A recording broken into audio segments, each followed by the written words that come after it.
L'initiative de la conférence internationale vient de la France et de la République saoudienne.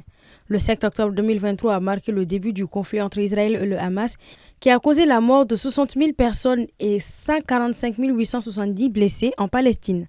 La pression internationale sur Israël pour mettre fin à la guerre ne cesse de s'intensifier, mais sans résultat probant jusqu'à présent.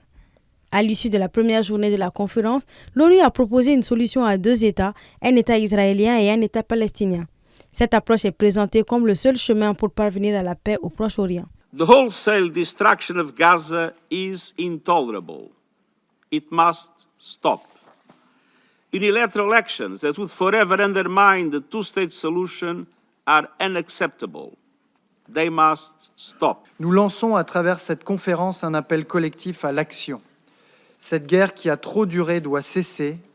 Les armes doivent se taire et laisser place à un cessez-le-feu immédiat et durable. Les États-Unis ne participent pas à la conférence. La Maison-Blanche l'a qualifiée d'insulte, affirmant qu'elle ne favorisera pas la paix, mais prolongera plutôt la guerre, encouragera le Hamas, récompensera son obstruction et sapera les efforts concrets visant à instaurer la paix.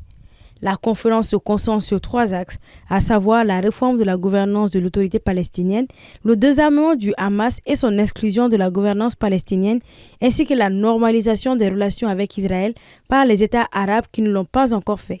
أصحاب السمو والمعالي الوفود الموقرة نؤكد على استعداد دولة فلسطين تولي المسؤولية الكاملة عن الحكم والأمن في غزة بدعم عربي ودولي. فيجب على إسرائيل الانسحاب الكامل من قطاع غزة ويجب على حماس التخلي عن سيطرتها على القطاع وتسليم أسلحتها للسلطة الفلسطينية. كما نجدد التأكيد. Selon l'AFP, au moins 142 des 193 États membres de l'ONU reconnaissent désormais l'État palestinien. Le Mali fait partie des pays qui reconnaissent la Palestine en tant qu'État. Par ailleurs, la Palestine est représentée au Mali à travers son ambassade.